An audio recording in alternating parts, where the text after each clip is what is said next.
okay, we want to, try to make sure we can have another one. And the first round, we come back and the lady's like, Mr. Vagueiro, you got to sit down. And I'm like, okay. And she's like, you have twins. And I'm like, what?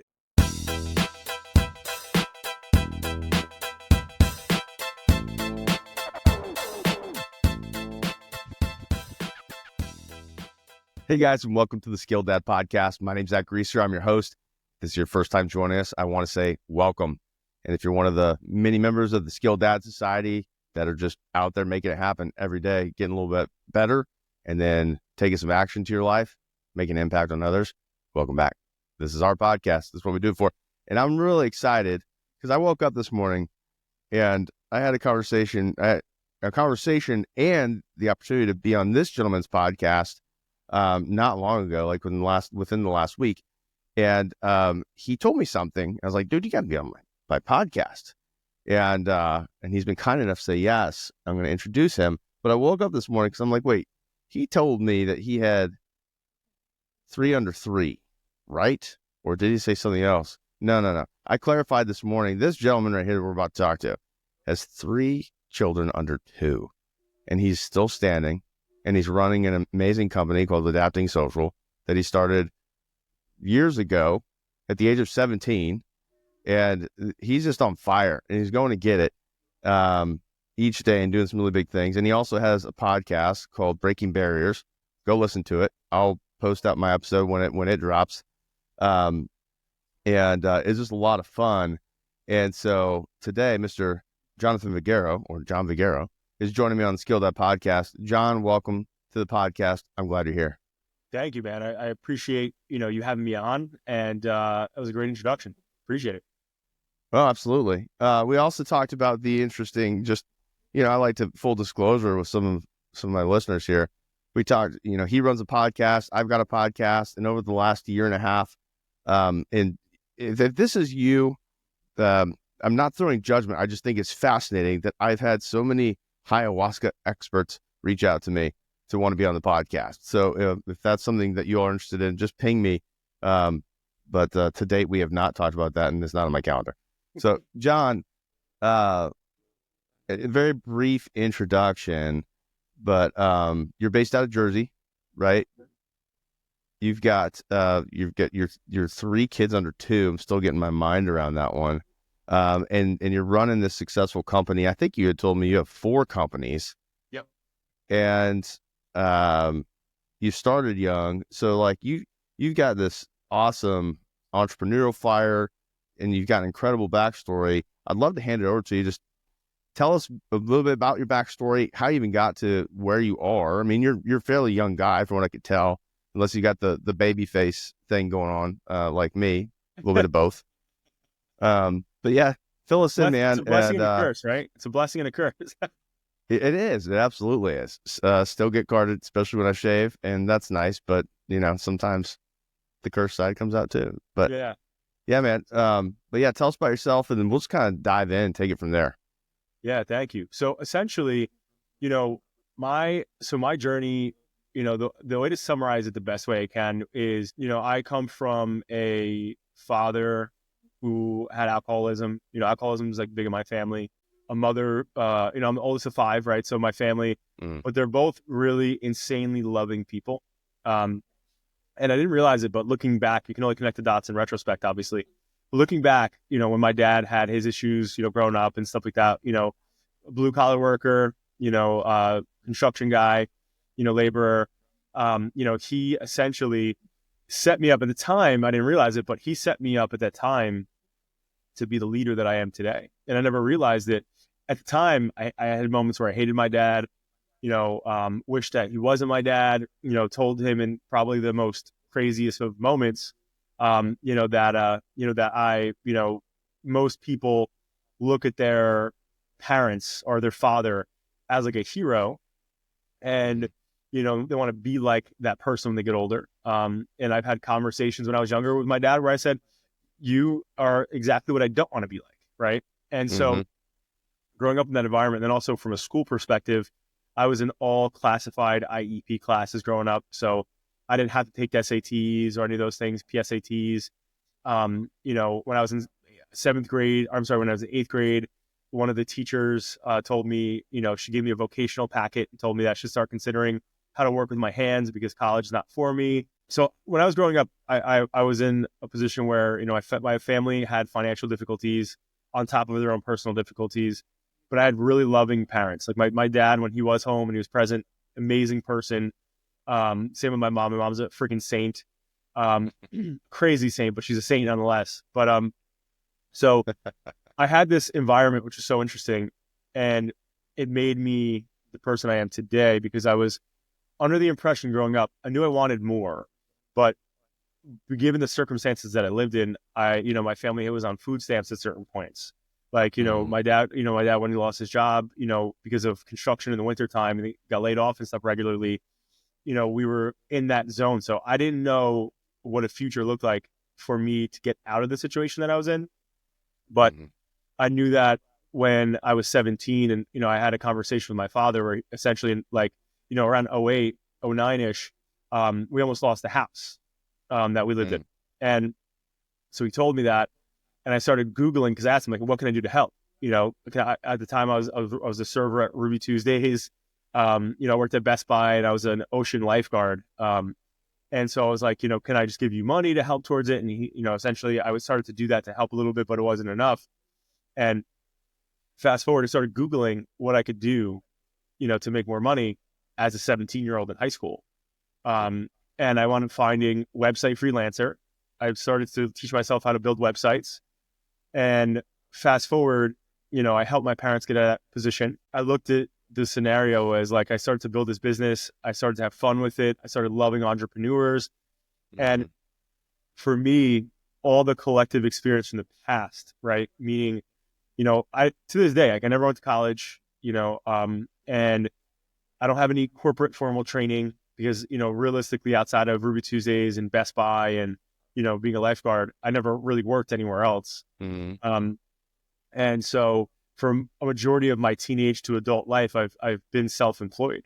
But very long story short, I started to fall in love with entrepreneurship. I started to meet people, like your grandfather who started the business, that you guys have. And I fell in love with somebody because I started the business out of a desperation circumstance, right? Out of excruciating times and tough times. And I started to hear all these different stories for people, why they started. There was this one lady who was a mother of four, and her husband one day just up and left her. And with four kids, the house foreclosed. She had to move in with her sister and her brother in a 2-bedroom apartment who they already had 2 kids. And she wound up starting a business, and now her kids are in the best schools in her town, private schools. Like she has, a beautiful life now, right? But like it went from you being in such a crazy situation that's depressing, that's insane. And I felt that way with my family going through what they were going through. And I felt responsible as the, oldest of 5. And that's what made me fall in love with what I do is I started to fall in love with the people because everybody has their own stories, their own circumstances. So it went from me just doing it myself, building sites, doing social media, doing marketing, helping them grow their businesses. So I started making impact, and I started getting so much business from it that I need to hire one person, right? And I'm like, holy crap, I have an employee. Like this is crazy. So then, now fast forward, we have, around 70 employees. We have clients in 20 countries. Wow. For my main agency, which is Adapting Social. And, and I think the bigger thing for me, so who I am is somebody that was a product of their environment that chose to not allow it to weigh me down and to think about why is this happening to me. And I decided to make it something where life is giving me this to grow and for me to be better from it. And that's what I did. So, again, like anybody that's listening to this, a lot of times when we're in school or college or whatever the case may be, a lot of times we feel inferior, because we're not maybe the smartest or, we don't have the most money or we don't have, the resources we want. And you could ask any of my friends growing up, I never had money, man. Every time my friends are going to theme parks or places, I was the person who was always like, I don't have money, I can't go. My friends would have to pay for me if they wanted me to go. Now, in this world, I employ, one of my best friends, I employ my family. on top of other things, and I've made a good amount of money. But it went from me having nothing to building it and understanding that life is not this like straightforward guided thing that everybody thinks it is, with like, oh, go to school, learn this, learn that, and then go get a job, white picket fence, the house, have a dog, have a couple kids, and then you'll be set. For me, it was the complete opposite. And I think it's about just going all fucking in and knowing that like most of the smartest people in the world, like I've had Grant Cardone on my podcast, and he's like a friend of mine. And the thing I learned about Grant Cardone is not the smartest dude in the world. When I talk to Grant, I'm like, damn, like, but the one thing he taught me is that he surrounds himself with really smart people, and he'll outwork anybody. It doesn't matter how smart you are, he'll outwork anybody. And that's what I learned early on from people like Tony Robbins. So I was like, as long as I show up every day and try to do better and better and better and better, then I have to eventually get noticed by somebody, right? And or eventually get better each year or each day. And yeah. So in a nutshell, that's me. And now back to the family side. So that's my business side, but my personal side. Can I ask you a question real quick? I don't mean to cut you off, but so because there's a natural shift here, and I have some questions after we kind of hear that side of it. But when you started this thing, because I always think it's so interesting, the consistency in stories and success stories of these things that started by accident, out of necessity, and not out of necessarily just a dream. I want to go do this. It's because I had a need I had to go fill, and that's where creativity was born. Right. And then these great things pop out of that. But how long did you go solo? So you're like, I'm going to start building these websites. I'm going to support my family. I got, you stepped up as the firstborn. How long were you going solo before you had that first employee? I was in it for about 3.5 to 4 years. Okay. Yeah. Cause at that time I didn't have the bigger vision yet, cause I was making good money myself. Yeah. And I liked that I didn't have to rely on anybody. So like, I just had to build the sites. I had to do the social, I had to do the things. So initially, like my strategic direction was not to bring on like people yet until I needed to, which was about 4 years in, where I was like, okay, I'm not sleeping. I'm literally working all night, cause I would be out there selling all day. And by the way, the first year in business for me, I'll never forget this. And I think this is a big testament for anybody who wants to start a business. My first year of business, I made a whopping like $7,000. Nice. And I remember my parents' accountant said to me, John, this is nice. I was young, right? But he's like, this is nice. He's like, but I wouldn't quit your day job or not go to college over this. Like, you should still go to school, because like $7,000 is not a business. That's a hobby, right? And I remember thinking, and essentially he was kind of like discouraging me. And I remember being like, damn, like, listen, I'm living in my parents' house, right? Like, I'm not losing money. So, like the first year was me doing almost everything for free. Now, if I charged every dollar that I was out there doing stuff for, I would have definitely made 6 figures my first year. But I think the one lesson I want people to learn here, and this is the problem with the world today, is everybody wants to make money instantly. They want to get paid. They see people making money, making moves, driving sick cars and everything on Instagram. For the first full year and a half of my business, I was knocking on doors in the wintertime in Jersey, which are not pleasant. They're freezing. And I was just begging for an opportunity to show them what I could do. So like the first guy who actually gave me an opportunity and actually paid me, still my client, by the way, I love Jay, but he literally was the first guy that was like, the last guy did my website, charged me $1,000.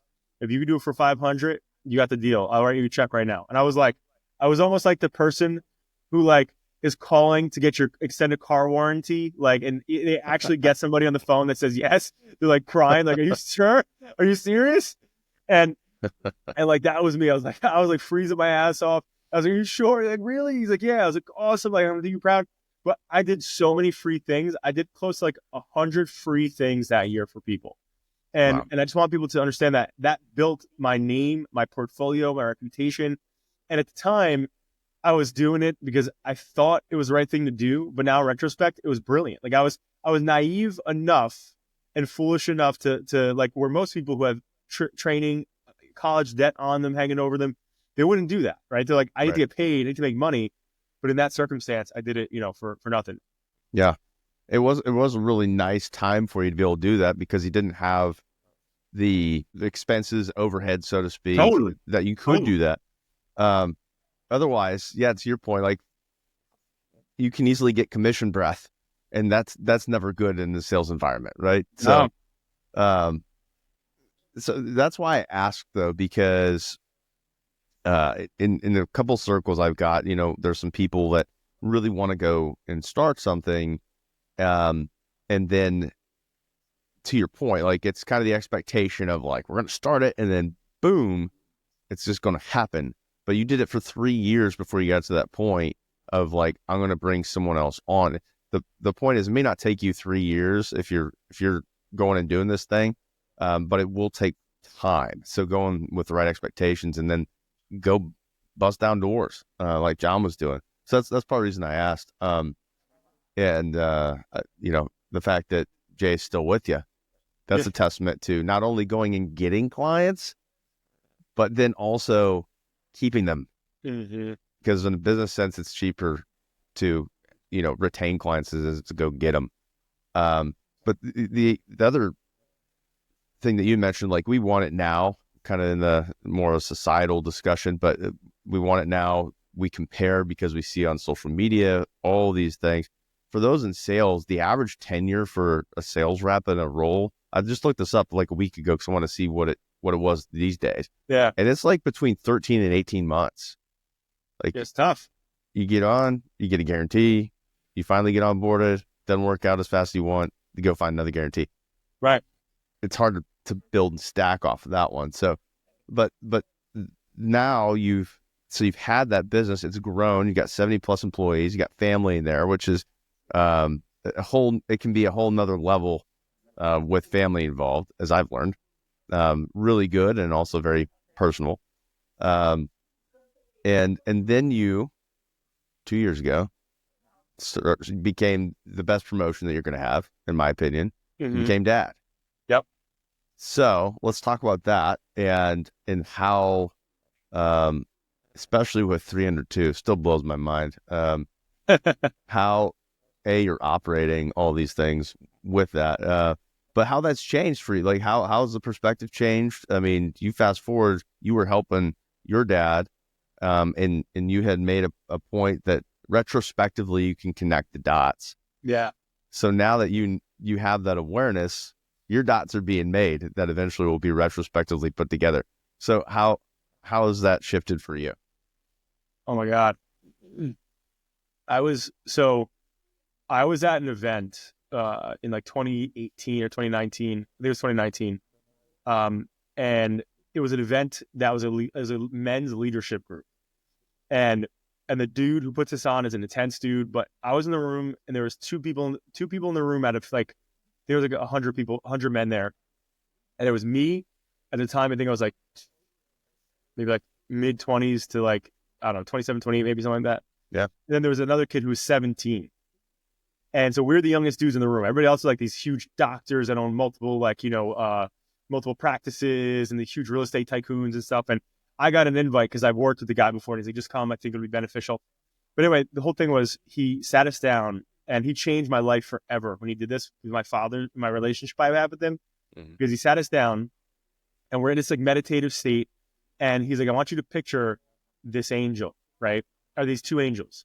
And, essentially to fast forward, it's your parents. And, they're brought on this earth and they're just people, just like you are, right? Like they don't like you're their first experience at being parents. Like they're learning with you, they're doing everything they can, whatever else. And, and essentially like, all the things you're feeling towards them, they're just people trying to be the best they can with the best they have. And, with their stresses, their anxieties, their pressures. And, anyway, so anyway, I'm in a room and like 50% of the guys in this room are crying because they're thinking about their parents, their issues with their parents, their struggles.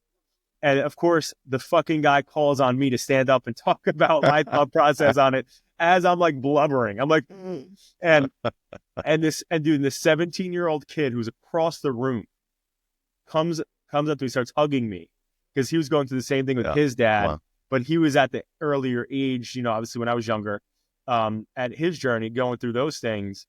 and we just vibed out. And essentially that moment made me forever change the way I feel about my dad, because it made me learn that like I am who I am today because my dad was who my dad was. And he needed to be who he was, because if he wasn't who he was, I wouldn't be who I am. So I was so pissed at him, and I had so much resentment towards my father because of that, that it held me back from loving on my father, even though he made me who I am, right? And it was so difficult for me to comprehend. But that moment changed the way I looked at my father. And now, fast forward, I meet my son, Johnny, for the first time, and it broke my brain, my heart, every organ in my body that has to do with love, because it was like I looked at how my parents see me, right? And so, I operate, I'm moving to my day, and I never looked at my parents the same way again, because it's like, my dad put us all through hell growing up, right? And my parents are still together. My mom's a fighter. She's a ride or die. She's a saint. And again, I'll say it again, she's a crazy saint, but she's our saint. But she stayed with him through all of his crazy shit. So when I saw like my dad and his issues, my mom dealing with all those issues, and having 5 children, right? Like that's fucking crazy, right?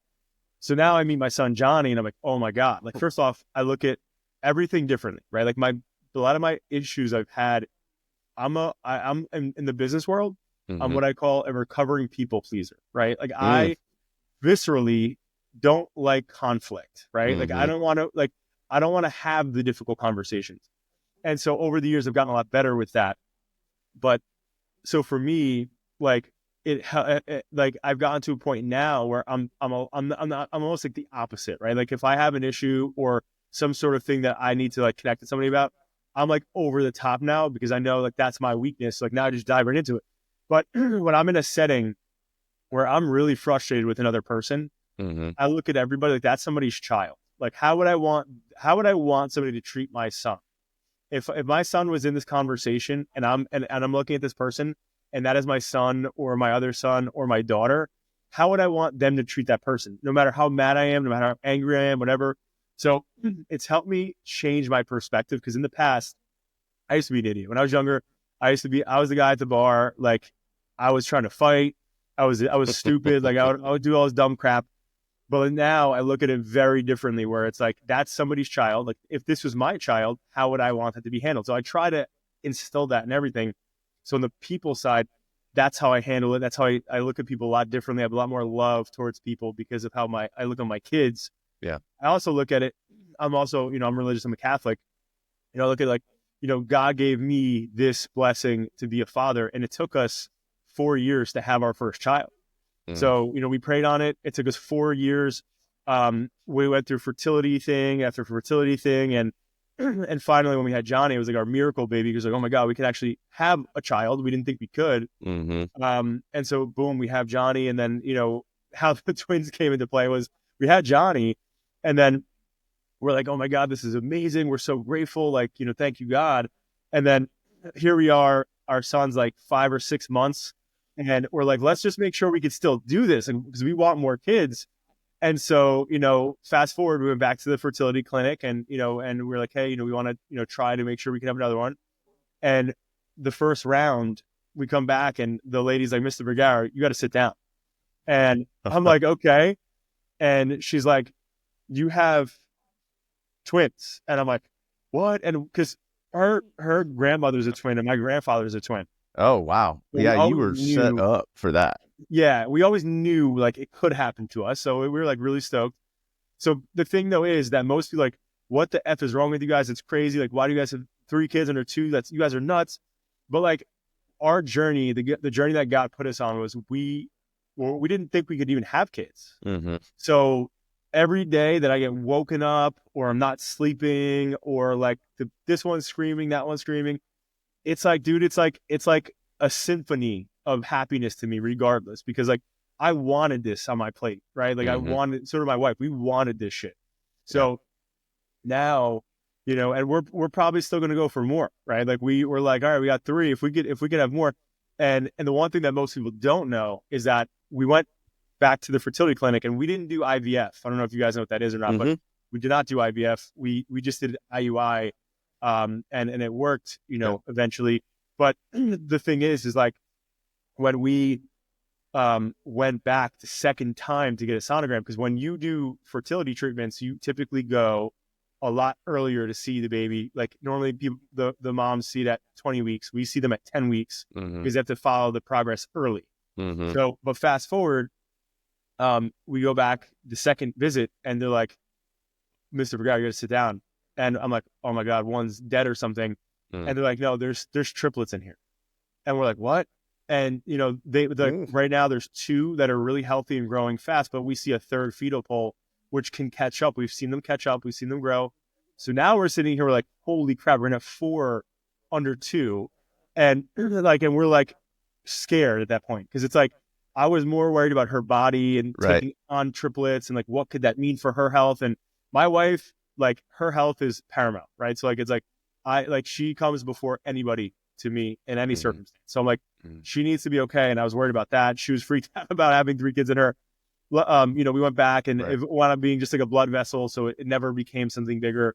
But we had a 2-week situation where we were like, we might have triplets. We have 4 under 2.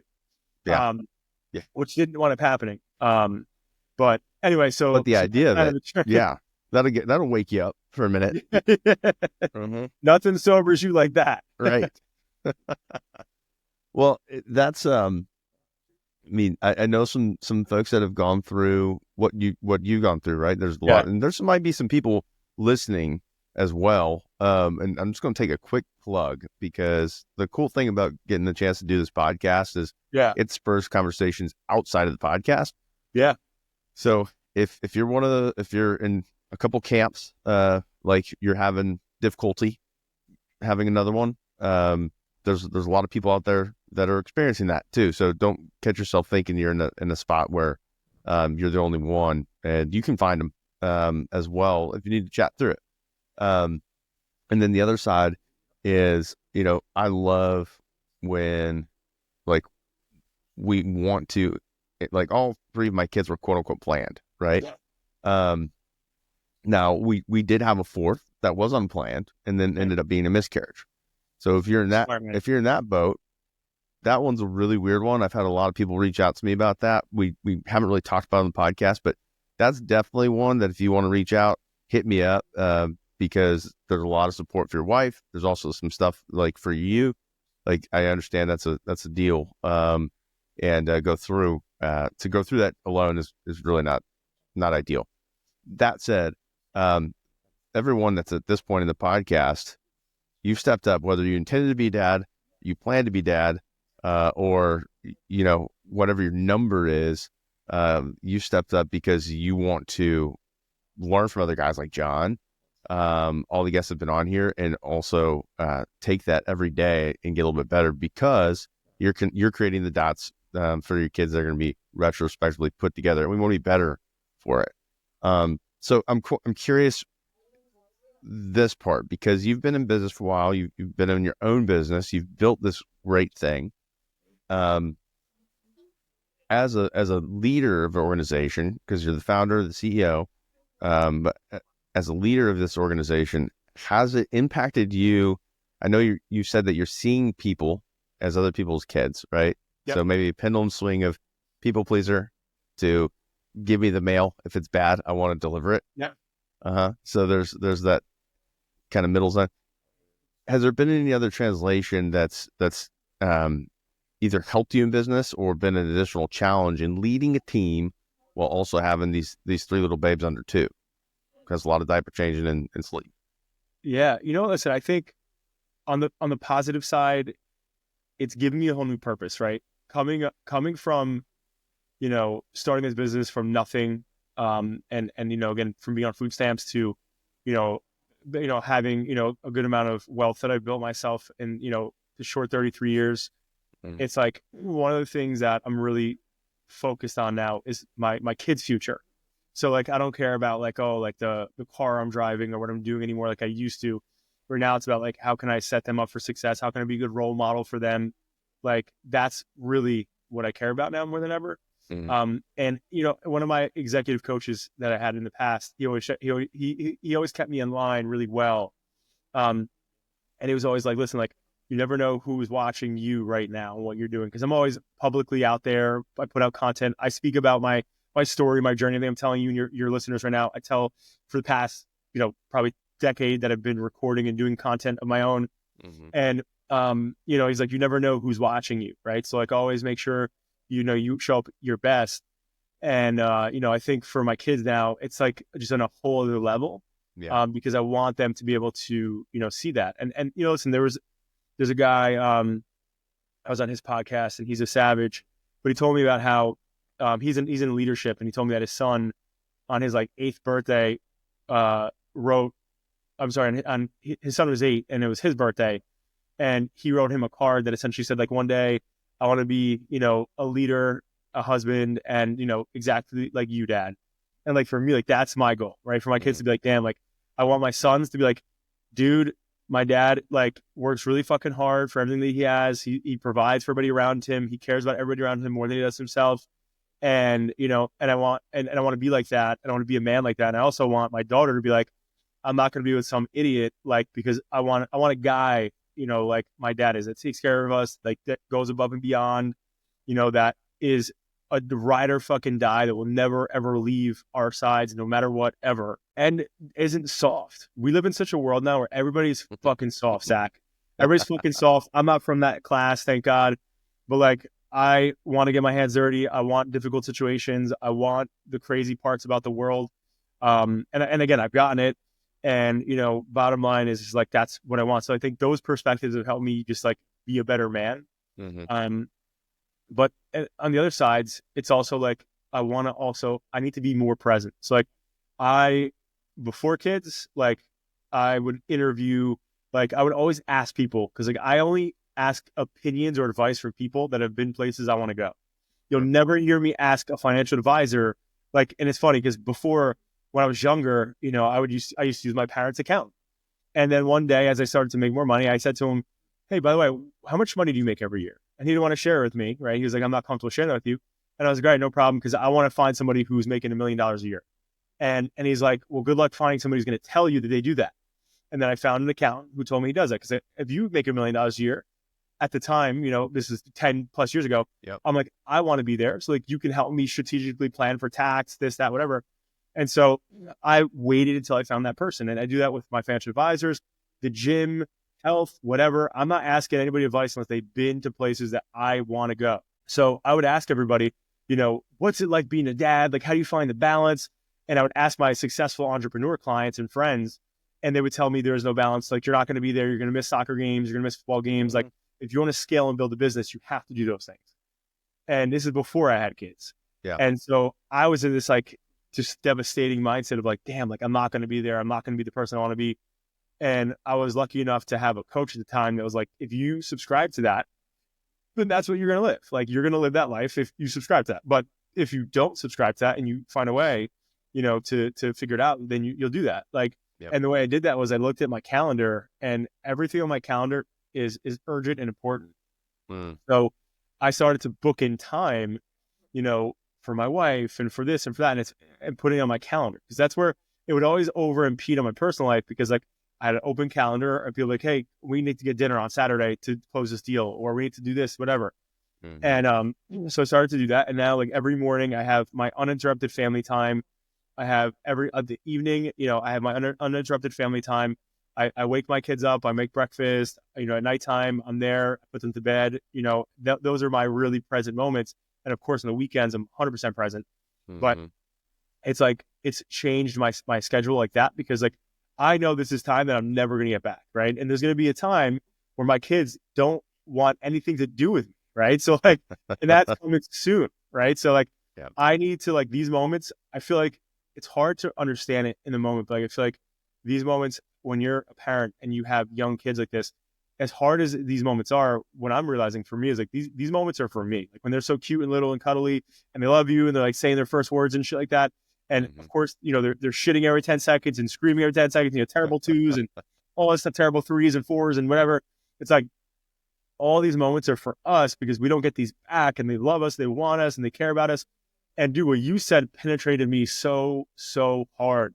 I went back and told my wife when I was like, yo, this is why I started doing what I did, reorganizing my schedule, because when you said like, you'd go home and at first your son would be like, Dad, I love you, I miss you. He's crying when you're leaving, and eventually, he was so used to you not being around that like he wasn't upset that you were leaving, and he wasn't excited when you were home and stuff. And dude, that pierced my soul, like, because that's why I did that, because I was like, I can't ever feel that. Like, I need my kids to never feel that either.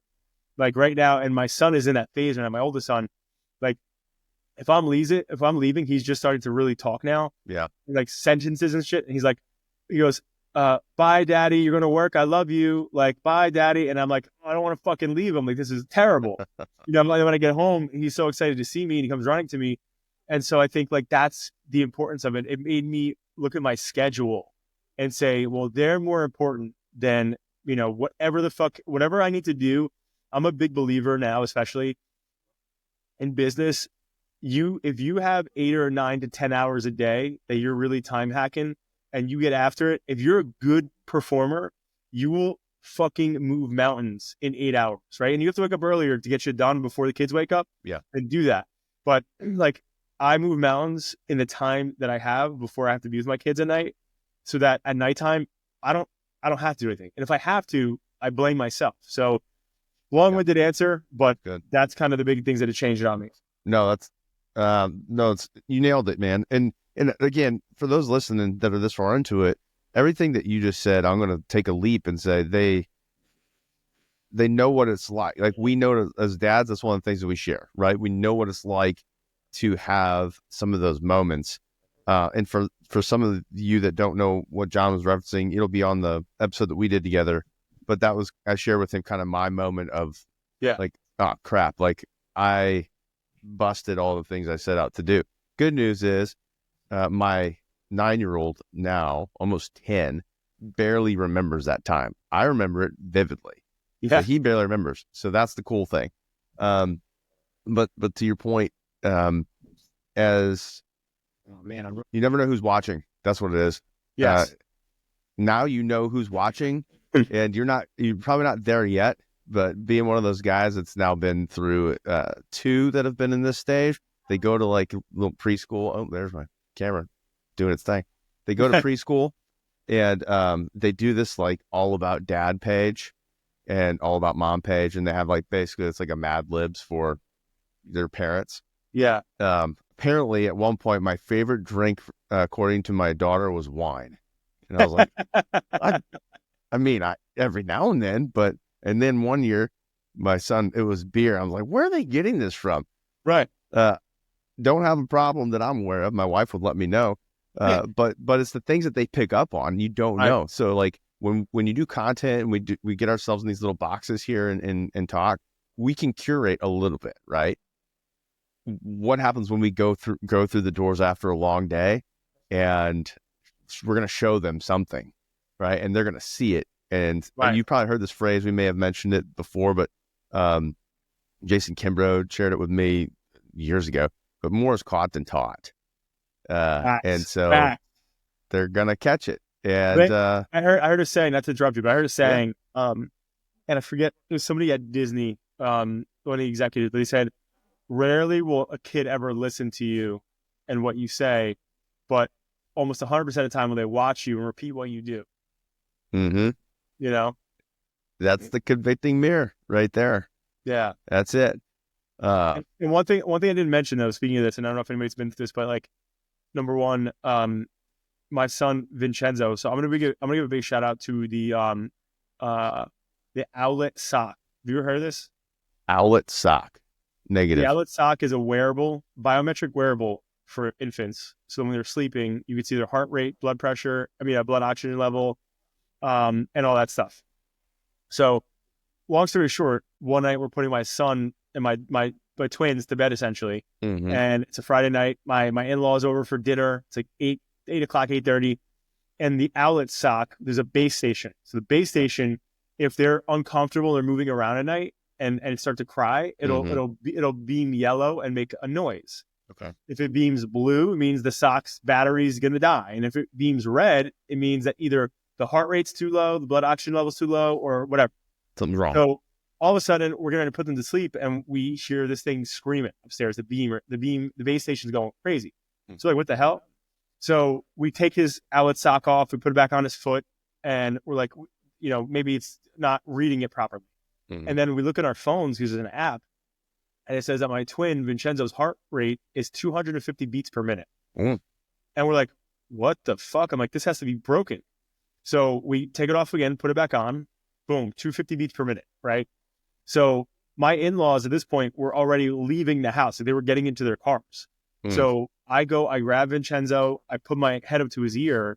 I'm sorry, I put my ear up to his chest, and I feel his heart beating out of his freaking chest. Oh my gosh. Like beating out of his chest, like crazy, right? Yeah. So I immediately tell my wife, go get your parents. We're going to the hospital. So we get them to the hospital. We're in the hospital for, maybe like 45 minutes. And, there's 4 doctors on a 5-month-old, in the room, freaking out, giving him all these different injections, shots, needles, this, that, putting the monitors on his heart. The scariest moment of my entire fucking life on this planet. Oh, yeah. I didn't know if I was going to lose my son in front of my eyes. I didn't know what was happening. And, luckily they want him getting the heart rate down. And he actually has this thing called SVT and WPW. And so essentially it's like your heart has this extra valve so that it has the ability, if put into this position, to pump faster and to go out of a rhythm. So fast forward, he has this thing now for a full year. We have to give him this medication every 6 hours for a full year to see if his heart can stay regulated. And if not, it's a lifelong thing for him. Wow. So the whole thing was like, for us, like that was a super, super scary moment where we were like, holy shit, what is this? Like we didn't know. But thankfully, obviously, the medicine has it in place and, it's not something that's like a fatal thing. But we caught it because of that outlet sock. So anybody out there who has a kid or a newborn, a lot of people were cracking on us because we got this and we monitored all of our kids, like, at nighttime to see like their blood oxygen levels and their heart rates and stuff. Yeah. But the nurses were like, normally we hate these freaking wearables. Parents come here, they're freaked out over nothing. But like this was something good because most kids can go 24 to 48 hours straight with the 250 beat heart rate. And then eventually the heart just gets exhausted and then they look just fatigued. And then they take them to the doctor and they're like, yeah, there's all these leaky vessels now and arteries that are fucked up because there was beating that long. Yeah. We caught it so early that nothing was wrong with him. He was 100% fine and he was good. So I'm going to recommend that for anybody who has newborns or infants because that helped us. And we got it primarily for SIDS because if your kid in the middle of the night, their heart rate just stops or, obviously sudden, potential death, right, you will know immediately when that heart rate stops or if that heart rate goes up. Like that outlet sock is so freaking on point that it catches it instantaneously. Like the second we take the outlet sock off of them, in the morning to put it on the station, it starts yelling instantly, like, oh, no heart rate, check kid, blah, blah, whatever. So I want to say that not only because that scared the shit out of me and Jack in that moment, it was good. It was a good lesson for us as parents and just as just people. But that tool and modern technology that outlet sock has helped us. So no, it's a good shout out. And yeah, especially if there's like any medical stuff at the beginning. I don't know if, twins, I mean, there's so much stuff that I'm out at stage at this point. Yeah. Now it's a different kind of tech. But that's a good shout out. And I appreciate you sharing that story because that's scary. Yeah. There'll be more that are gonna scare your outlet socks off. It's just the beginning. It's just the beginning. Buckle up, Buttercup. We're gonna have a fun ride. John, where can people find you if they want to learn more about you and what you're doing? Yeah, man. So essentially, people can find us. You can find me at Adapting Social on everything, right? AdaptingSocial.com. Yeah. You can find me on Adapting Social, Instagram, LinkedIn, everything. Or me personally, John Vagueiro on LinkedIn, or VJohnny, VJOHNY on Instagram or anything like that. But on Adapting Social, you can probably catch me anywhere. Awesome.